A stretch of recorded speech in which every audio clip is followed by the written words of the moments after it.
Devotees, welcome to this morning's class on Srimad Bhagavatam.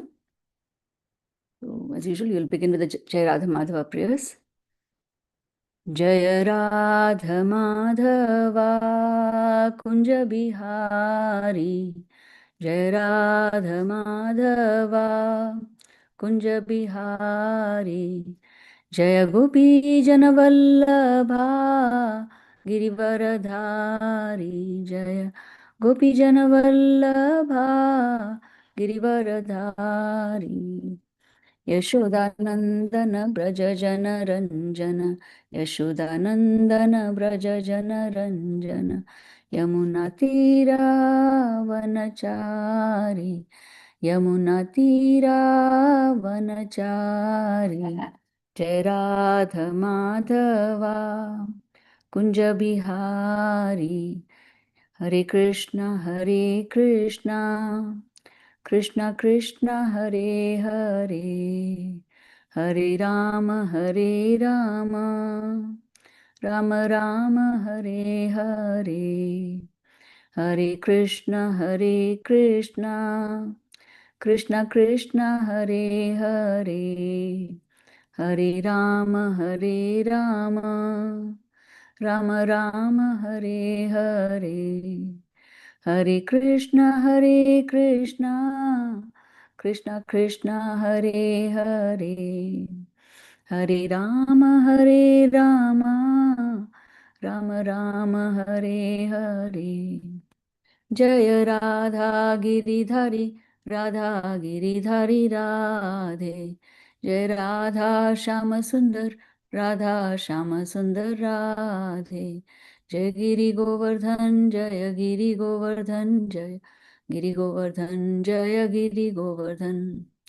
Jai Jagannath, Jai Jagannath, Jai Baladeva, Jaya Subhadra, Jai Bal Gopal, Jaya Bal Gopal, Jaya Bal Gopal, Jaya Bal Gopal, Jaya Gauranitai, Jaya Gauranitai, Jaya Gauranitai, Jaya Gauranitai, Jaya Jaya Prabhupada, Prabhupada, Prabhupada, Jaya Jaya Prabhupada, Jaya Jaya Gurudev, Gurudev, Gurudev, Jaya Jaya Gurudev.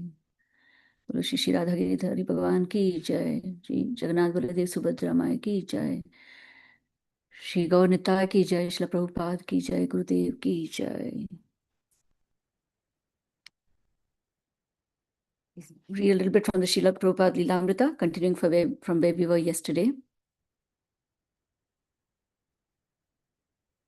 During that morning's walk around White Rock Lake, while talking philosophically about various topics, Prabhupada turned casually to Satswarupa Maharaj and asked about the preparations for the installation.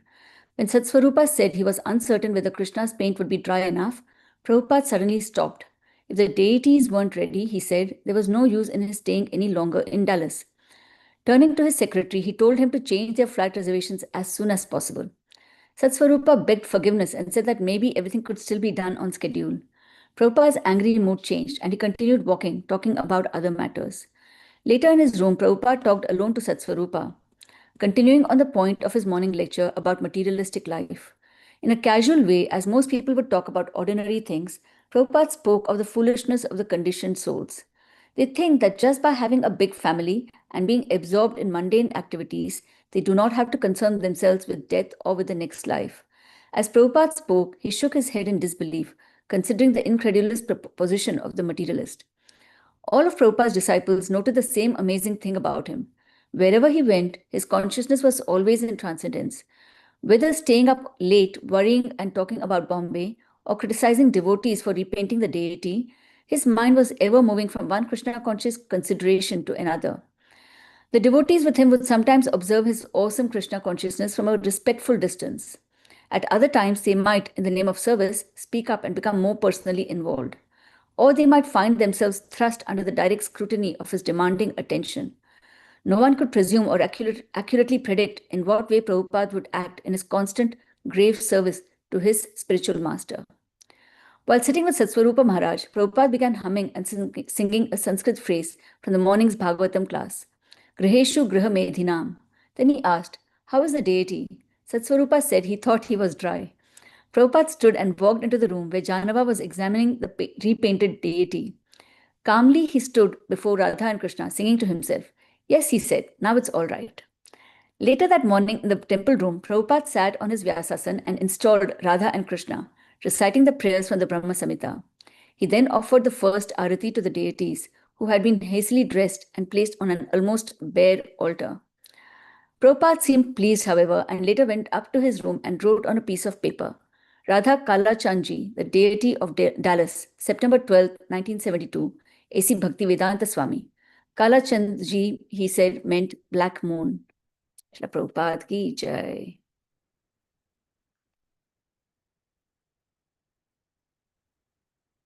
Chanting the invocation prayers. Om Ajnanatimirandhasya Jnananjana Shalakaya Chakshur Unmilitam Yena Tasmai Shri Gurave Namaha. Shri Chaitanya Manobhishtam Sthapitam Yena Bhutale Swayam Rupaha Kadamayam Dadati Swapadantikam.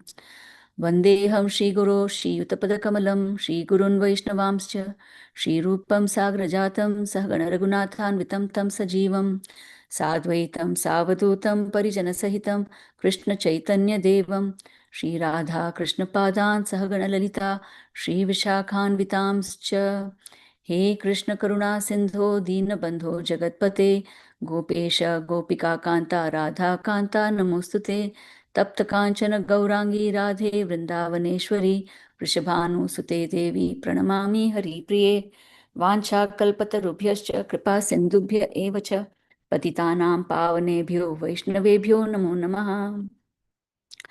जय श्री कृष्ण चैतन्य प्रभु नित्यानंद श्री अद्वैत गदाधर श्रीवासादि गौर भक्त वृंद। हरे कृष्णा कृष्णा कृष्णा हरे हरे हरे राम राम राम हरे हरे। नमो ओं विष्णुपादाय कृष्णपृष्ठाय भूतले श्रीमते भक्तिवेदांत स्वामिनिति नामने। नमस्ते सरस्वती देवे गौरवाणी प्रचारिणे निर्विशेष शून्यवादी पाश्चात्य देशतारिणे। नमो ओं विष्णुपादाय कृष्णपृष्ठाय भूतले श्रीमते भक्ति विश्रम्भ माधव स्वामिनिति नामने। गुरुं गौरं गिरिश्रेष्ठं यो विश्रम्भेन सेवते माधवं तुलसी रामकृष्ण कीर्तिकरं स्तुवे। मूकं करोति वाचालं पंगुं लंघयते गिरिं यत्कृपातमहं वन्दे परमानन्दमाधवं श्रीगुरुं दीनतारणम्। Thanking Srila Prabhupada for his greatest contributions, his books, Srimad Bhagavad Gita as it is, Srimad Bhagavatam, Sri Chaitanya Charitamrita, teachings of Lord Chaitanya, and many, many more. Without these books, I wouldn't be able to speak anything today. So thank you, Srila Prabhupada. Srila Prabhupada ki jai. Om Namo Bhagavate Vasudevaya. Om Namo Bhagavate Vasudevaya. Om Namo Bhagavate Vasudevaya.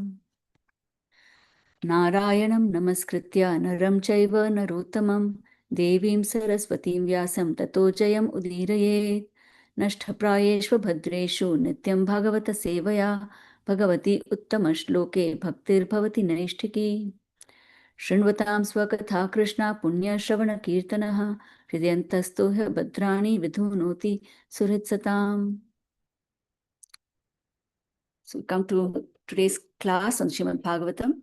So before beginning, welcome to all of you. Thank you for joining us today for this class, and thank you very much for giving me an opportunity to speak.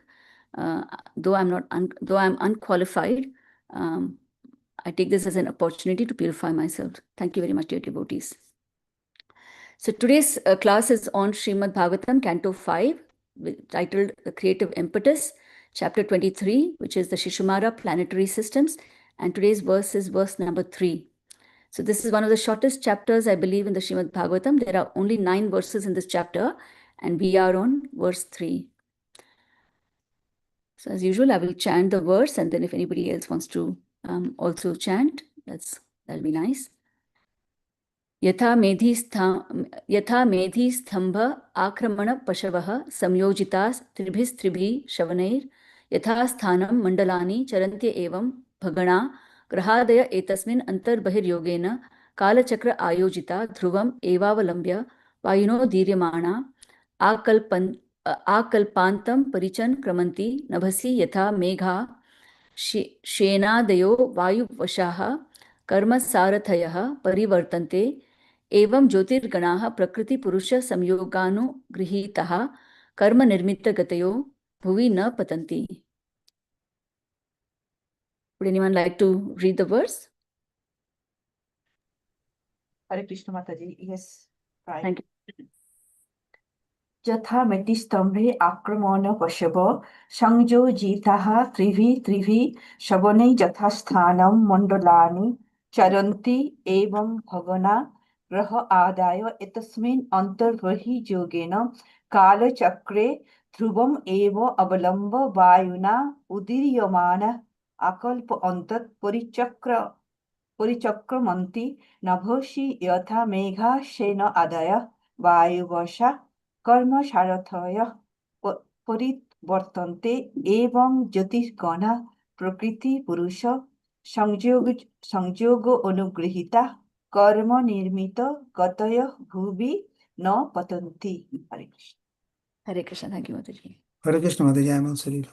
Thank you, Prabhu. यथा मेढी स्तंभ आक्रमण पशव संयोजिता स्त्रिभिः शवनैर्यथा स्थानं मण्डलानि चरन्ति एवं भवना ग्रहादय एतस्मिन् अन्तर्बाहिर्योगेन कालचक्र आयोजिता ध्रुवो एवावलम्बो वायुन् उदीर्यमाना आकल्पन्तं परिचक्रमन्ति नभसि यथा मेधा वायु शेनोदय बसा कर्म सारथाय परिवर्तन्ते एवं ज्योतिर्गणा प्रकृति पुरुष संयोगानुगृहीता कर्म निर्मित गतयो भुवि न पतन्ति. हरे कृष्ण माताजी. Thank you, Prabhu. Krishna Mataji. Yes, Mataji, thank you. Dandavat Pranam. Mataji. यथा मेढी स्तंभ आक्रमण पशवः संयोजितास्त्रिभिः शवनैर्यथास्थानं मण्डलानि चरन्त्येवं भगना ग्रहादय एतस्मिन् अन्तर्बाहिर्योगेन कालचक्र आयोजिता ध्रुवम् एवावलम्ब्य वायुनोर्दीयमाना आकल्पान्तं परिचक्रमन्ति नभसि यथा मेघाः शेनादयो वायुवशाः कर्मसारथयः परिवर्तने एवं ज्योतिर्गणाः प्रकृतिपुरुष संयोगानुगृहीताः कर्मनिर्मितगतयो भुवि न पतन्ति. हरे Krishna. Krishna, thank you, Mataji. Dharapra Mataji. Yes, please go ahead, Mataji. यथा मेधिस्तंभ आक्रमण पशवः संयोजितस्त्रिभिः स्वानै यथा स्थानं मण्डलानि चरन्ते एवं भगान् ग्रहादय एतस्मिन् अन्तर्बहिर्योगेन कालचक्र आयोजित ध्रुवम् एवावलम्ब्य वायुनोदीर्यमाना आकल्पान्तं परिजन् कर्मन्ति नभसि यथा मेघः सेनायाध्यो वायुवशा कर्म सा अर्थया परिवर्तन्ते एवं ज्योतिर्गणः प्रकृति पुरुषा संयोग अनुगृहीतः कर्म निर्मित गत्यो भुवि न पतन्ति. Thank you, Mataji. Hare Krishna. Mataji, Hare Krishna. Move on to the synonyms. Would anyone like to read the synonyms, please? May I, Mataji? Yes, please. Please go ahead. Thank you. Yatha, exactly like medhistambhe, to the pivot post. Akarmana pashvaha, bulls for facing rise. Samyojitaha, being yoked. Tribihi, by three. Swanahi, movements. Yatha sthanam, in their proper places. Mandalani, orbits. Charanti, traverse. Evam, in the same way. Bhaganaha, the luminaries like the sun, the moon, Venus, Mercury, Mars, and Jupiter. Graha Adhaya, the different planets, Esmin, in this Antabahi Yogena, by connection with an inner or outer circles. Kala Chakre, in the wheel of eternal time. Ayojitaha, fixed. Dhruvam, Dhruvalok. Eva, certainly. Avalambaya, taking support of Vayuna by the wind, Udiryamanaha, being propelled, A Kalpa Antam, until the end of the creation, Parichan, Karmanti, revolve all around, Nabhasi, in the sky, Yatha, exactly like, Megaha, heavy clouds, Sena Adhya, birds such as the big eagle, Vayu Vashaha, controlled by the air, Karma Sa Arthayaha, whose chariot drivers are the results of their own past activities. Parivartante, move around. Evam, in this way, Jyoti Ganaha, the luminaries, the planets and stars in the sky. Prakriti, of material nature, Purusha, and of the Supreme Personality. Krishna, some yoga anugrihitaha, supported by the combined karma nirmita, caused by their own past fruitive activities. Gatayaha, whose movements, bhuvi, patanti, na, not patanti, fall down. Thank you, Mataji. Hare Krishna. Hare Krishna. Anybody for the translation? Yes, Mataji, I can read. Thank you, Mataji. Translation by Srila Prabhupada. Jai. When bulls are yoked together and tied to a central post to thresh rice, they trade around that pivot without deviating from their proper position. One bull being closest to the post, another in the middle, and a third on the outside.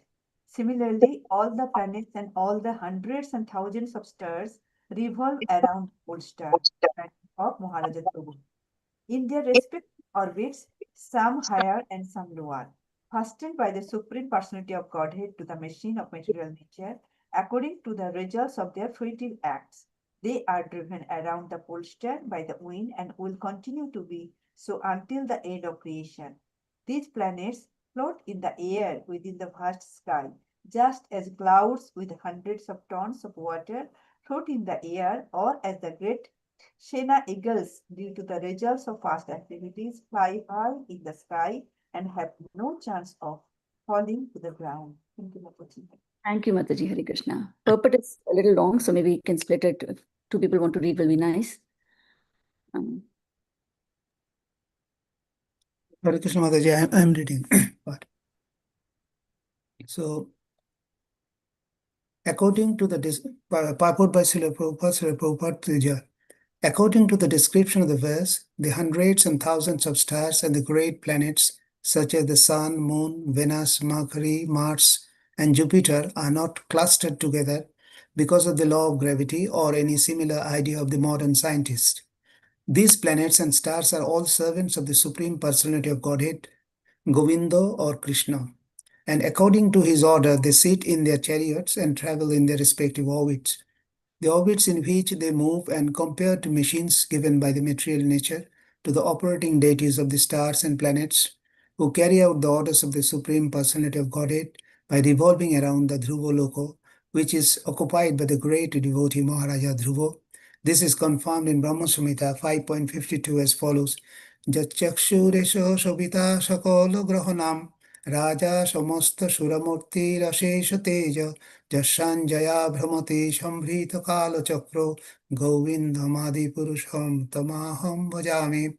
I worship Govinda, the primeval Lord, the Supreme Personality of Godhead, under whose control even the sun, who is considered to be the eye of the Lord, rotates within the fixed orbit of the eternal time. The sun is the king of all planetary systems and has unlimited potency in heat and light. This verse from Brahma Samhita confirms that even the largest and the most powerful planet, the sun, rotates within a fixed orbit or Kala Chakra in obedience to the order of the Supreme Personality of Godhead. This has nothing to do with gravity or any other imaginary law created by the material scientists. Hare Krishna Mataji, I am stopping here. Someone can continue. Thank you, Prabhu. Hare Krishna Mataji. Thank you, Mataji. Material scientists want to avoid the ruling government of the Supreme Personality of Godhead, and therefore they imagine different conditions under which they suppose the planets move. The only condition, however, is the order of the Supreme Personality of Godhead. All the various predominating deities of the planets are persons, and the Supreme Personality of Godhead is also a person. The Supreme Personality orders the subordinate persons, the demigods of various names, to carry out his supreme will. This fact is also confirmed in Bhagavad Gita 9.10, wherein Krishna says, Mayadakshena prakriti shuyate sacharacharam hetunanena kunteya jagad viparivartate. This material nature is working under my direction, O son of Kunti, and it is producing all moving and unmoving beings. But by its rule, this manifestation is created and annihilated again and again. The orbits of the planets resemble the bodies in which all living entities are stated because they are both machines controlled by the Supreme Personality of Godhead. As Krishna says in Bhagavad Gita 18.61, Ishvara sarva bhutanam hriddeshe arjuna tishtati Brahmayan sarva bhutani jantrarurani mayaya. The Supreme Lord is situated in everyone's heart, O Arjuna, and is directing the wanderings of all living entities who are seated as on a machine made of the material energy. The machine given by material nature, whether the machine of the body or the machine of the orbit or Kala Chakra, works according to the orders given by the Supreme Personality of Godhead. The Supreme Personality of Godhead and material nature work together to maintain this great universe, and not only this universe, but also the millions of other universes beyond this one. Hare Krishna, Mataji. Thank you, Mataji. Is anyone for the last part, or I can read if no one is there? The question of how the planets and stars are floating is also answered in this verse. It is not because of the laws of gravity. Rather, the planets and stars are enabled to float by manipulations of the air. It is due to such manipulations that big, heavy clouds float and big eels fly in the sky. Modern airplanes like the 747 jet aircraft work in a similar way. By controlling the air, they float high in the sky, resisting the tendency to fall to earth. Such adjustments of the air are all made possible by the cooperation of the principles of Purusha, male, and Prakriti, female. By the cooperation of material nature, which is considered to be Prakriti, and the Supreme Personality of Godhead, who is considered the Purusha, all the affairs of the universe are going on nicely in their proper order. Prakriti, material nature, is also described in the Brahma Samhita 5.44 as follows. Would anyone like to continue? There's a little bit more. Yes, Mataji, I can continue. Thank you, Mataji. सृष्टि स्थिति प्रलय साधन शक्ति रेख छायव जस्य भुवनानि विवर्ति दुर्गा इच्छानुरूपमपि यस्य च चेष्टते सा गोविन्दम् आदिपुरुषं तमहं भजामि.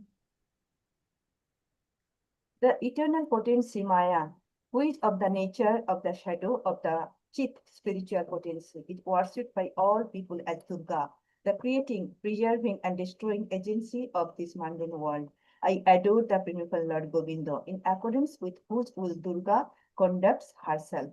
Material nature, the external energy of the Supreme Lord, is also known as Durga, or the female energy that protects the great fort of this universe. The word Durga also means fort. This universe is just like a great fort in which all the conditioned souls are kept, and they cannot live at it unless they are liberated by the mercy of the Supreme Personality of Godhead. The Lord Himself declares in Bhagavad Gita 4.9, Janma karma cha me dibbam evam eveti tatvatah takta deha punarjanma naiti mameti so Arjuna. One who knows the transcendental nature of my appearance and activities doesn't often live in the body, take his birth again in this material world, but attains my eternal abode, O Arjuna. Thus, simply by Krishna consciousness, by the mercy of the Supreme Personality of Godhead, one can be liberated. Or, in other words, one can be released from the great fort of this universe and go outside into the spiritual world. Shall I continue, Mataji? Yeah, if somebody else wants to continue, they can. There's, I think, three more paragraphs. May I continue, Mataji? Yes, thank you, Mataji. Please. It is also significant that the predominating deities of even the greatest planet have been offered their exalted post because of the very valuable pious activities they performed in previous births. This is indicated herein by the word karma nimit gataya. For example, as we have previously discussed, the moon is called Jew, which means that he is a living entity like us. But because of his pious activities, he has been appointed to his post as the moon god. Similarly, all the demigods are living entities who have been appointed to their various posts as the masters of the moon, the air, Venus, and so on because of their great service and pious acts. Only the predominant deity of the sun, Surya Narayan, is an incarnation of the Supreme Personality of Godhead. Maharaj Dhruv, the predominant deity of Dhruvalok, is also a living entity. Thus, there are two kinds of entities, the supreme entity, the Supreme Personality of Godhead, and the ordinary living entity. The Jew, Nitya Nityanam Chetanas Chetananam. All the demigods are engaged in service of the Lord, and only by such an argument are the affairs of the universe going on. Shall I continue or someone will lead? Somebody else wants to continue? I'll just read the last two paragraphs. Okay. Thank you, Mataji. Regarding the great eagles mentioned in this verse, it is understood that there are eagles so big that they can prey on big elephants. They fly so high that they can travel from one planet to another. They start flying in one planet and land in another, and while in flight, they lay eggs that hatch into other birds while falling through the air. In Sanskrit, such eagles are called shena. Under the present circumstances, of course, we cannot see such huge birds. But at least we know of eagles that can capture monkeys and then throw them down to kill and eat them. Similarly, it is understood that there are gigantic birds that can carry off elephants, kill them, and eat them. The two examples of the eagle and the cloud are sufficient to prove that flying and floating can be made possible through adjustments of the air. The planets, in a similar way, are floating because material nature adjusts the air according to the orders of the Supreme Lord. It could be said that these adjustments constitute the law of gravity, but in any case, one must accept that these laws are made by the Supreme Personality of Godhead. The so-called scientists have no control over them. The scientists can falsely, improperly declare that there is no God, but this is not a fact. The Prabhupada ki jai. So this is a very, very interesting verse. I was listening to some classes on this verse by other speakers. One of them was Gaur Gopal Prabhu. So he calls this verse very special verse and purport, because it contains a lot of information. So we'll just cover some of them as well as we can. So first, as usual, we just remember the context. All of this is spoken in the context of Srila Shukadev Goswami is speaking to Maharaj Parikshit, who is about to leave his body within 7 days. And the intention of this whole conversation is that Maharaj Parikshit should not have lived in vain, that his life should be successful and his death should also be successful, and that he should be fixed in his consciousness of the Supreme Lord. So with that intention, and also the intention, it is for us also to fix our minds on the Lord. So with that intention, all of this is being spoken, even though it may seem really wild. I'll be talking about cosmology, but it is all part of the same scheme of things. So let's just continue with this. So in this section, in this verse, many things are being discussed and many things are being answered. So the three questions that are predominantly being answered is what, how, and why. So what is happening? We're talking about the planets and the stars and all the cosmic entities that are all in their own orbits, and without crashing into each other, they are following the wheel of time and they're going around Dhruvaloka or the pole star. And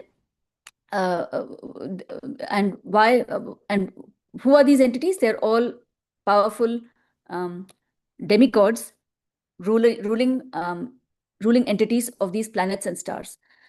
So how is this happening? So there are Prabhupada in this verse, and it's explained that it is all because of the cooperation of Purusha and Prakriti. With their cooperation, basically, the air is being controlled and manipulated so that all these heavy objects are supported and they remain in their orbits, and in a very regular and regulated manner, systematic manner, they are going around Dhruvaloka. Why is this happening? That's also mentioned in this verse, that because these personalities, they are great, they are servants of the Supreme Lord. The Supreme Lord has wanted this creation to be in this way, and because of his orders, they are following his orders and they're going around around Dhruvaloka in a very systematic way. And why are these particular entities chosen? That's also mentioned. It's because these entities, because of their past pious activities, because of their devotion to the Lord, they've been given these exalted positions. So a lot of information there. Plus, there's also very good analogies.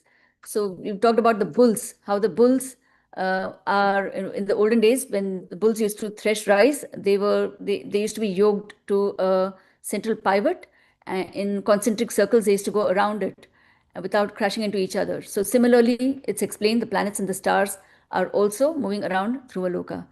And another analogy, two more analogies basically about one is the clouds carrying thousands of gallons of water, being so heavy, do not fall to the ground, that they're supported by the winds. And similarly, the Shena eagles, which we cannot even imagine, it's out of our conception, but there are huge eagles, according to the scripture, there are huge eagles called Shena, which are capable of even carrying off elephants and devouring and eating them. And Prabhupada explains that we can't conceive of them, but he's aware of eagles that can fly away with monkeys and can kill and eat them. And then another mundane example he's also given us of the airplane 747, the airplane, how it can fly in the sky simply by manipulations of the wind of the air.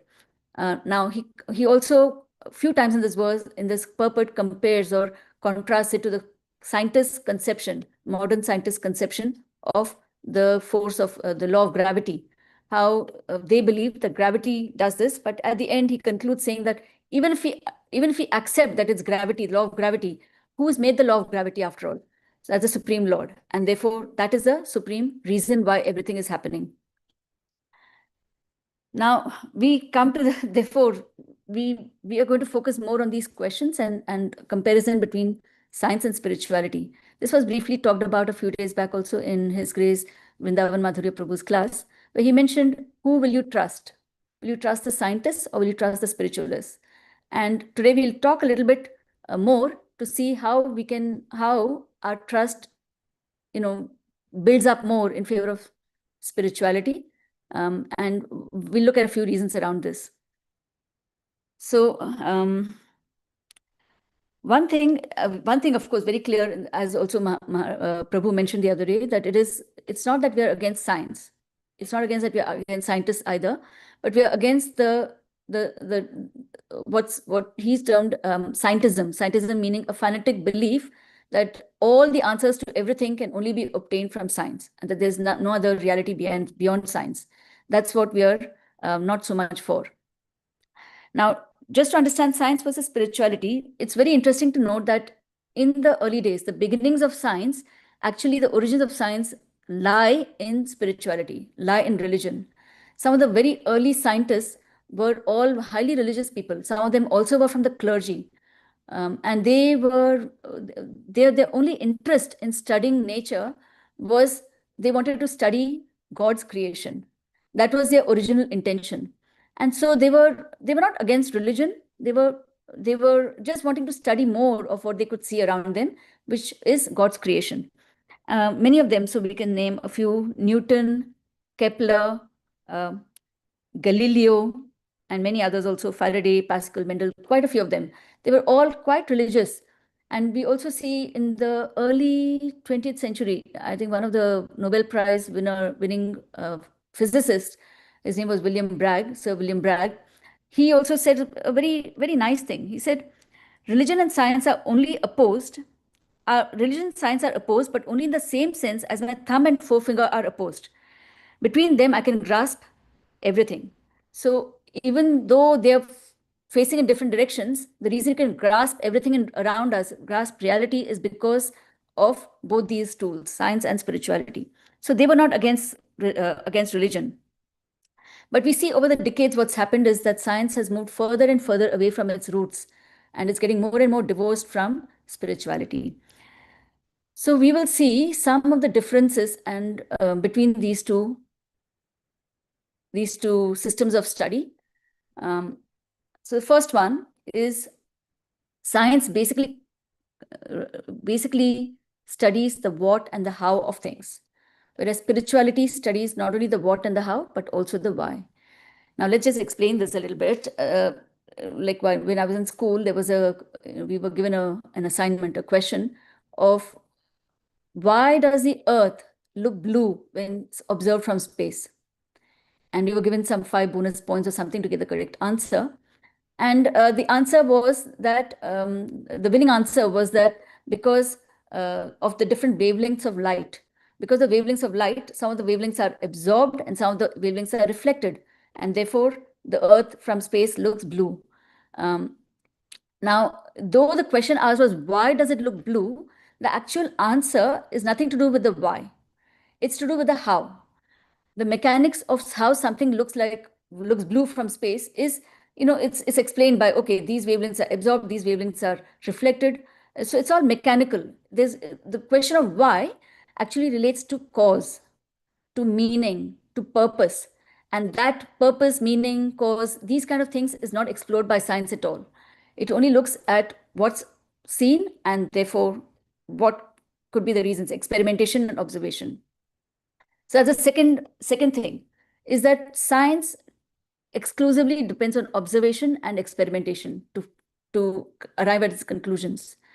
Now, even though there are many tools that science has discovered or invented, like the telescope or the microscope, to extend its scope. It's not just the 5 senses by themselves, but extension of those is all these different equipment that we have manufactured.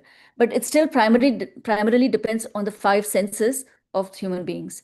Whereas spirituality, we don't rely on observation, and we see this.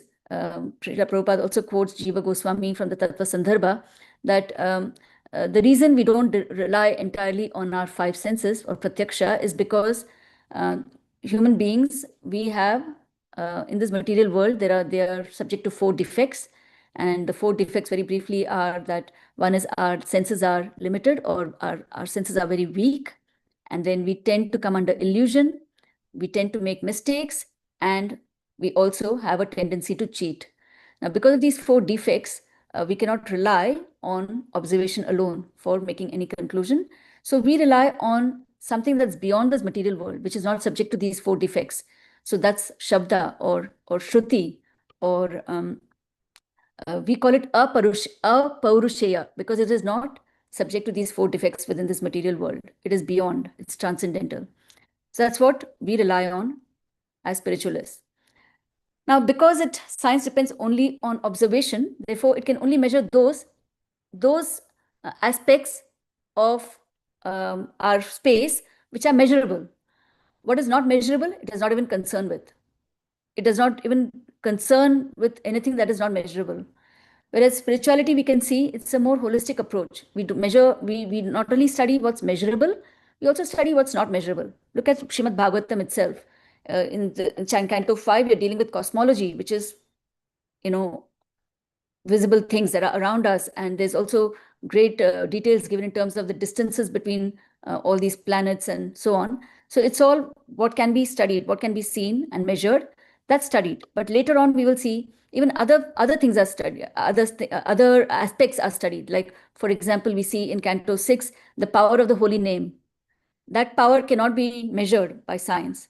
And similarly, we see later on, we will see faith, we will see about love, we will see about envy and hatred in Canto 7 by Hiranyakashipu.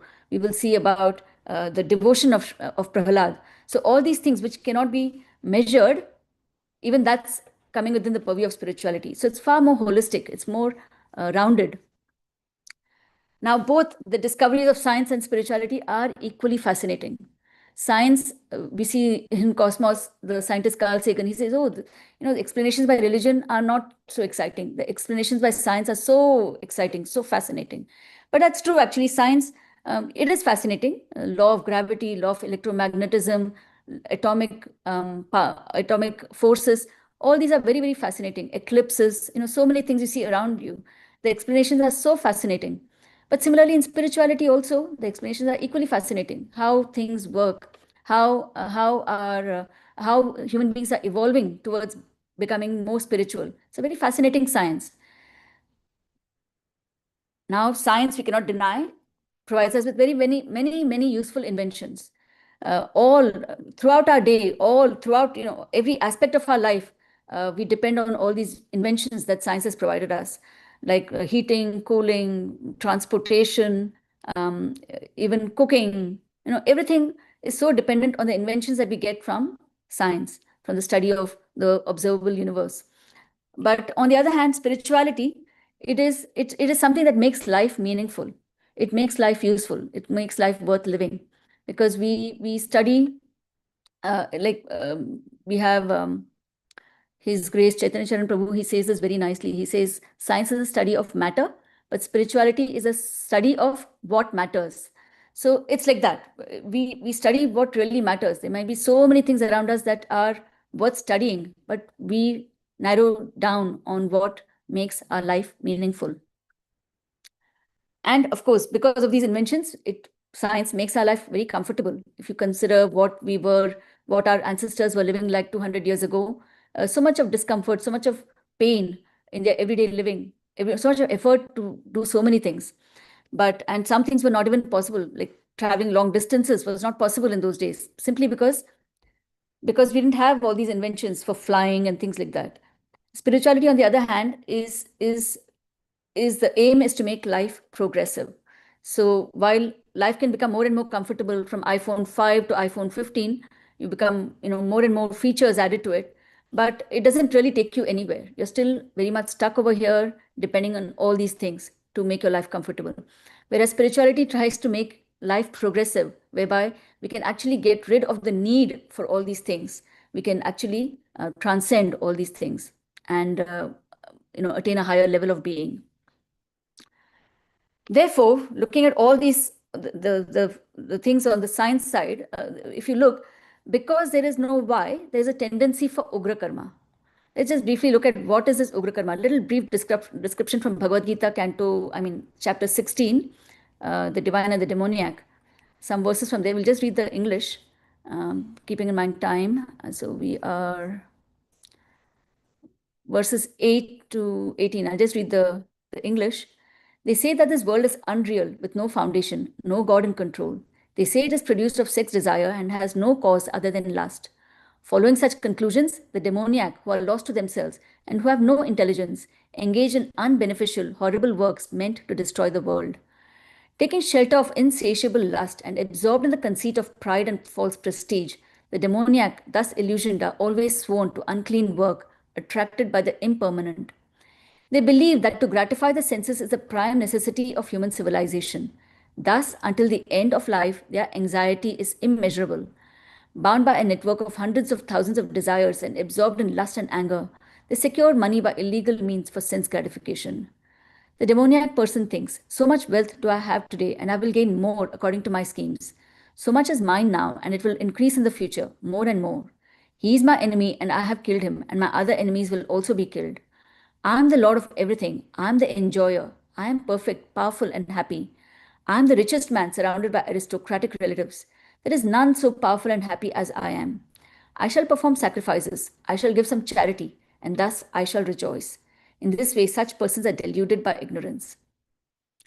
Thus, perplexed by various anxieties and bound by a network of illusions, they become too strongly attached to sense enjoyment and fall down into hell.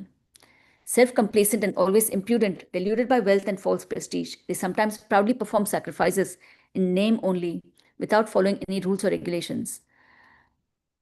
So these are some of the characteristics of someone who does not know the why of things.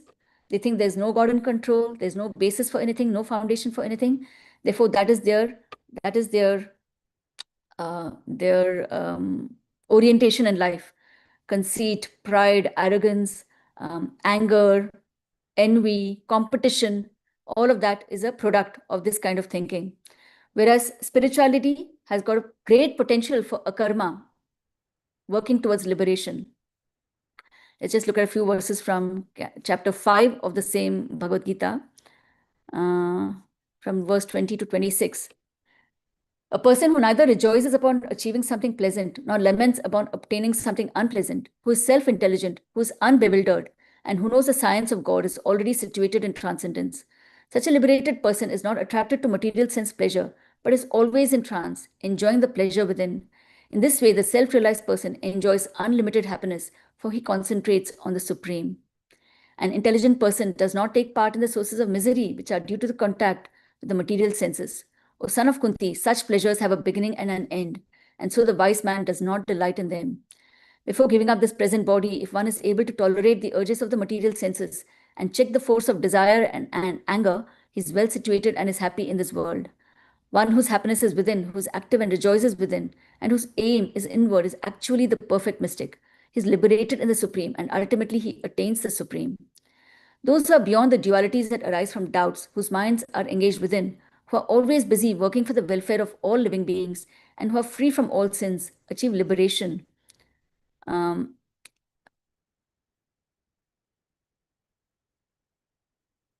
In the Supreme. Those who are free from anger and all material desires, who are self-realized, self-disciplined, and constantly endeavoring for perfection, are assured of liberation in the Supreme in the very near future. So this kind of thinking, where we know the Lord is in control, makes for a very peaceful life, peaceful living, and without any of the agitation that we see in the other kind of life. Now, therefore, it's like the first, when you're solving a mathematical problem, if you get the first step wrong, then the conclusion you'll arrive at is wrong. Similarly, science at the very beginning, it's forgotten to ask the question why. Why is the world the way it is? Why are these planets going the way they are? Why are we here? All these questions are not being asked by science.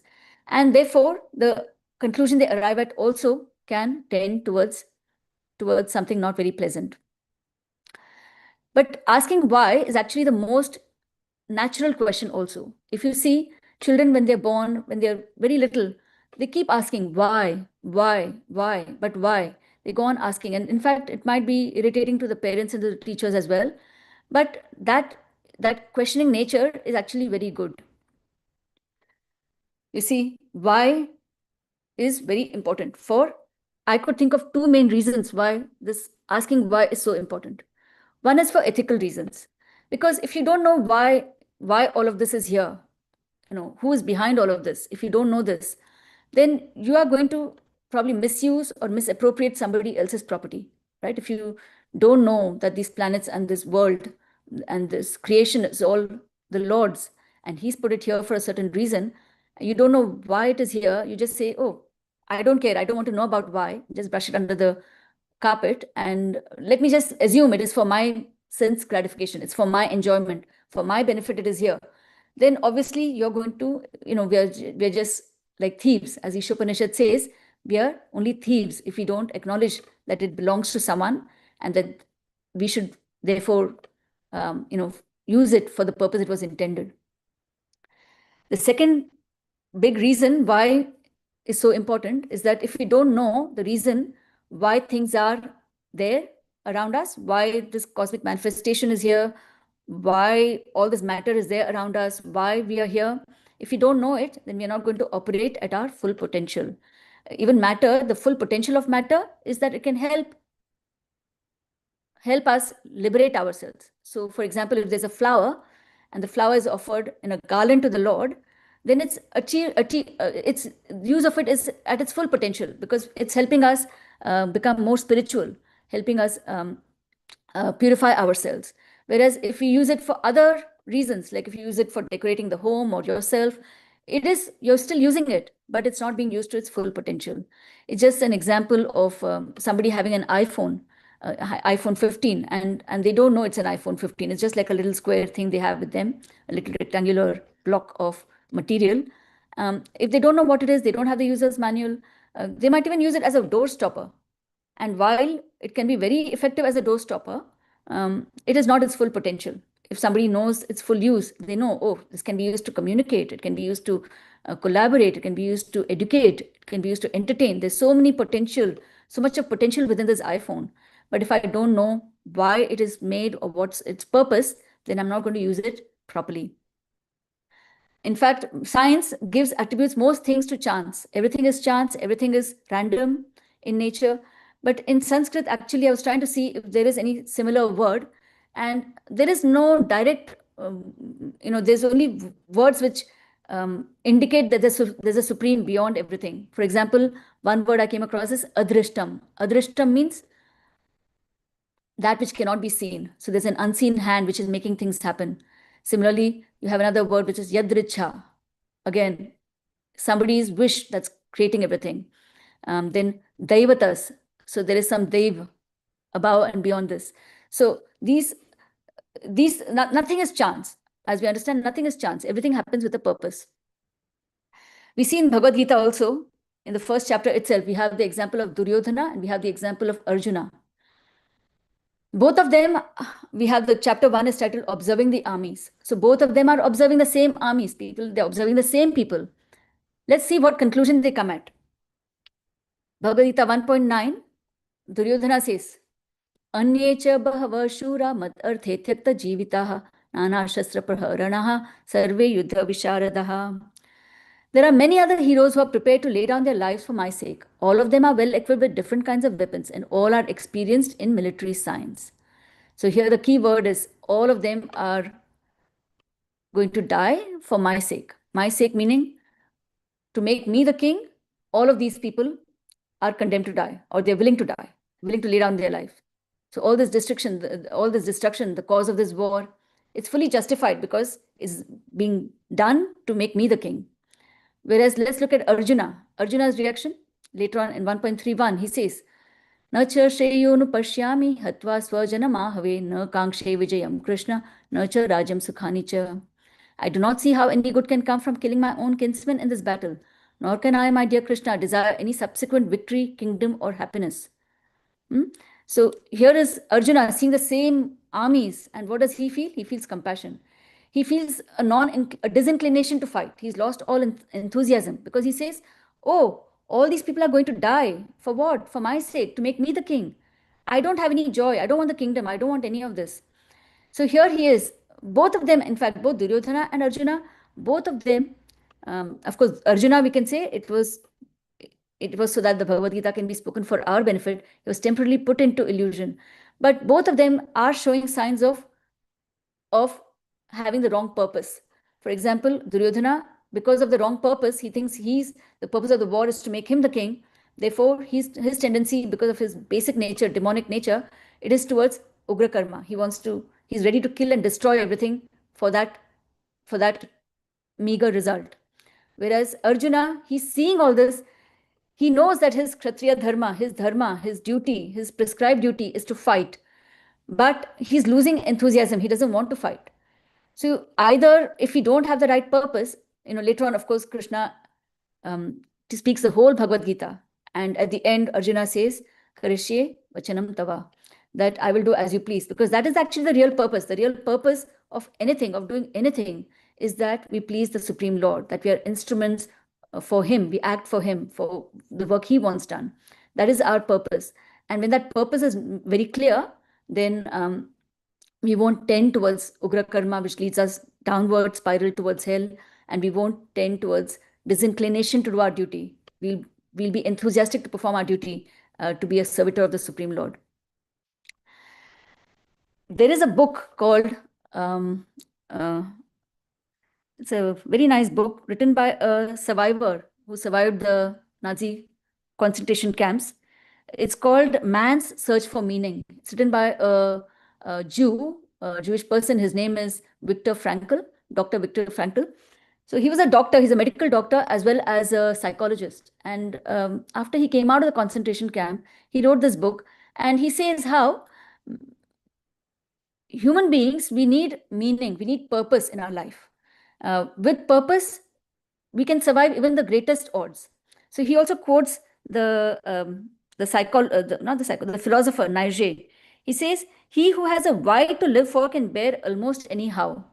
So even the mundane, around us, we can see, mundane world, we see that, say, for example, parents, how much of austerity and sacrifice and suffering they're willing to undertake just because they have the purpose of raising the child properly. For the child's benefit, they're willing to do anything. That's their purpose. Similarly, you see students, for some academic pursuit, they're willing to sacrifice so much. Keep up late night, not sleep, not eat properly, just focus entirely on their studies. So that kind of sacrifice and austerity we see even in the mundane sense, when there's a meaning to life. But these are all short-term or short-lived meanings. After the child grows up, then what? After you get your academic accomplishment, then what? But through any suffering, you see Kunti Maharani over here, she sees not only meaning in living, she sees meaning even in suffering. So she says here, Vipada santu ta shashvat tatra tatra jagadguru bhavato darshanam yatsyad apunar bhava darshanam. I wish that all those calamities would happen again and again so that we could see you again and again. For seeing you means that we will no longer see repeated births and deaths. She's telling Krishna that I wished all that suffering I can undergo again. Why? Because when I'm undergoing that suffering, then I'm most Krishna conscious. I'm closest to you. And therefore it's worth undergoing all that suffering. I don't mind it happening again and again. So she's finding meaning even in suffering. And why is that? We'll see. Because Krishna is the cause of all causes. We are looking for meaning here, and meaning here is Krishna. Ishwaraha Parama Krishna, Sachidananda Vigraha, Anadir Adir Govinda, Sarva Karana Karanam. Brahma Samhita 5.1. Krishna, who is known as Govinda, is a supreme Godhead. He has an eternal, blissful spiritual body. He is the origin of all. He has no other origin, and he is a prime cause of all causes. Yeah. And when we know this, Bhagavad Gita, the peace formula, chapter 5, verse 29. Bhoktaram yagnatapasam sarva lokam maheshwaram suhridam sarva bhutanam nyatva mam shantim richati. A person in full consciousness of me, knowing me to be the ultimate beneficiary of all sacrifices and austerities, the supreme lord of all planets and demigods, the benefactor and well-wisher of all living entities, attains peace from the pangs of material miseries. Now, we may find that I'll just conclude with these 2 points. Maybe we won't go to the shlokas, but Gaur Gopal Prabhu in his class, he mentions these 2 verses. They're both from the Uddhava Gita section of Srimad Bhagavatam, Canto 11, where Krishna is instructing Uddhava. And he says that, all this knowledge is contained within a human being. It's embedded within the heart of the human being by the Supreme Lord himself. The beej or the seed, the Omkara, is actually embedded in everyone's heart. That's where all the knowledge comes from. But because of our ignorance, over so many lifetimes, we are so completely covered in ignorance that we are not aware of all this knowledge. And then what's the solution for that? The solution is, because a person who has been covered by ignorance since time immemorial is not capable of effecting his own self-realization, there must be some other personality who is in factual knowledge of the absolute truth and can impart this knowledge to him. He says, we have to take shelter of a guru. Tad vidhi pranipatena pariprashnena sevaya upadekshanti te jnanam jnaninas tattvadarshinaha. So if we want to understand all this, especially the section on cosmology, I can say hand on heart, I don't understand most of it. It is so over the top, so difficult to understand how all these are positioned, because it's beyond my conception. The sizes, the dimensions, just the numbers thrown at you, they're all incomprehensible. But when we take shelter of a guru, when I take shelter of a guru, then I have hope of realizing the Supreme Lord and of making my life successful. So I'd like to conclude the class with that.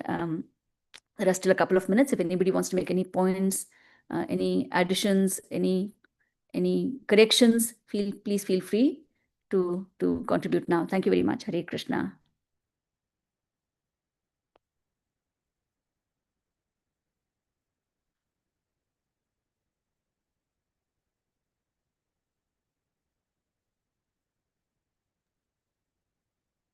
Hare Krishna Mataji, Dandavat Pranam. Thank you very much.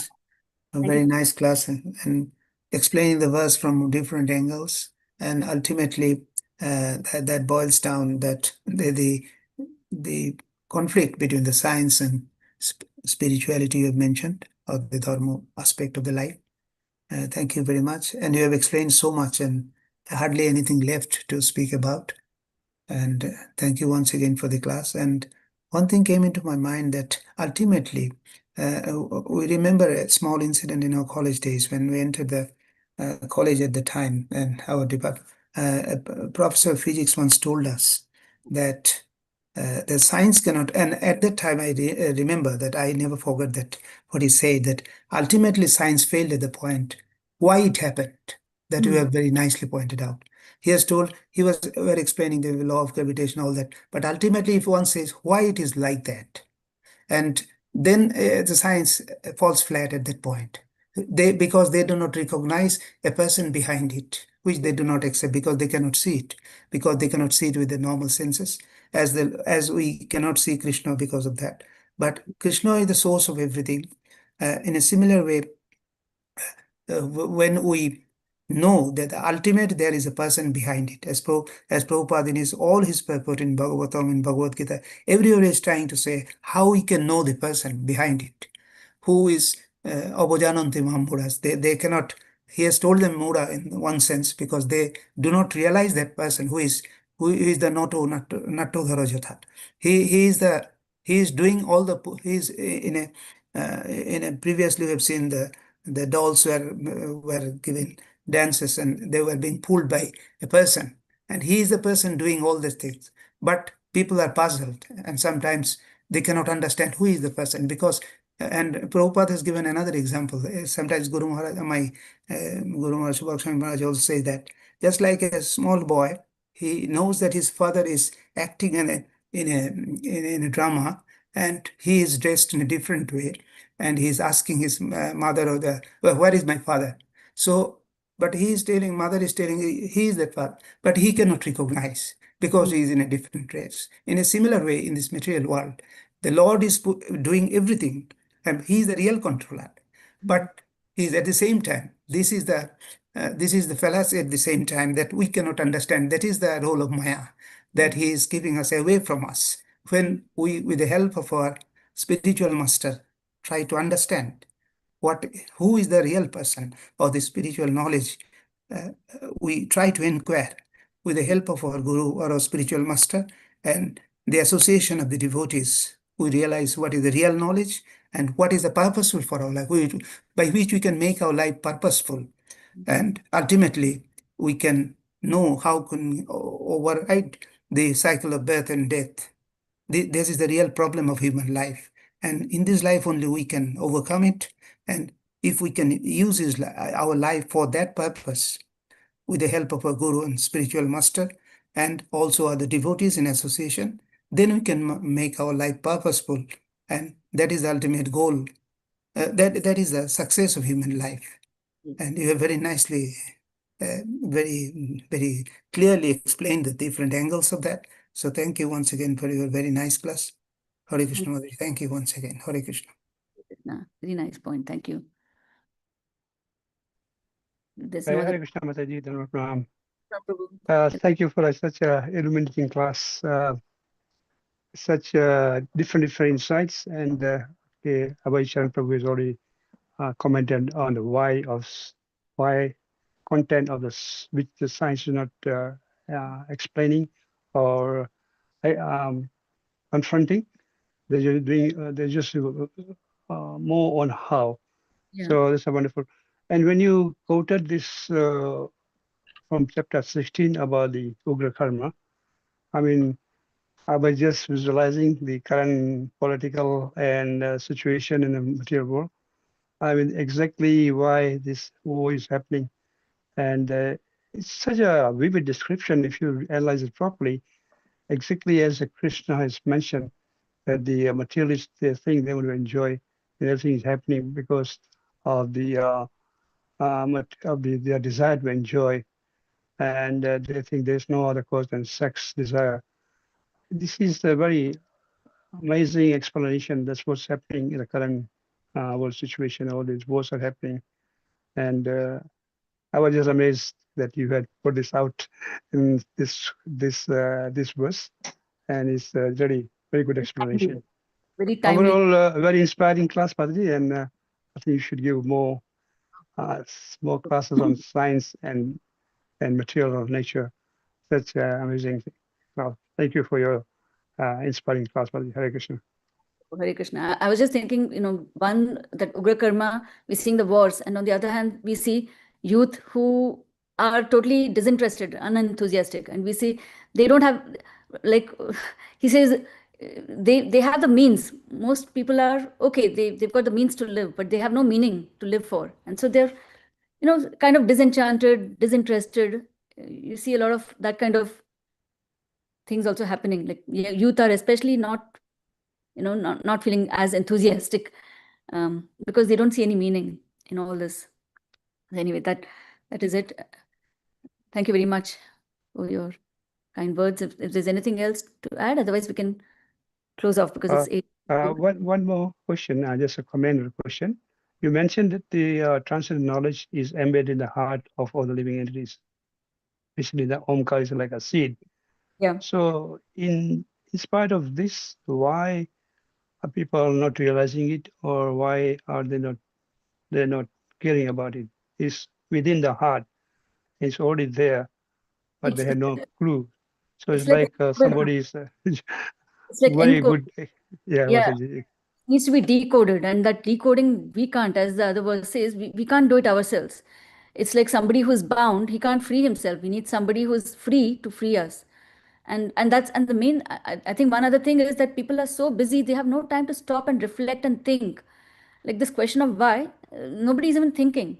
Without thinking, they're just carrying on, just shooting from their hips and doing any activity they want. So obviously there is, when they're not stopping to think before acting, then, there's, without thinking, reflecting, without asking questions, how can you hope to understand anything? And you realize you can't answer the questions yourself, then you need somebody who can answer them for you. So you find out somebody who can answer your questions. But first you have to stop and pause, which I think most people don't have the time for at the moment, the way the life is. They just, I think we're very privileged that we are able to think that way, to stop and pause and think about what's going on in the world and what's going on with us. Thank you so much, Bhatti. Hare Krishna. I think isn't any questions, so we may conclude here. Vancha kalpatarubhescha. Putitanang pavunebhyo Vaishnavebhyo namo namo. Antakoti Krishna Bindati Jai. Jai. His Grace Tulsi Mataji ki Jai. Srila Prabhupada ki Jai.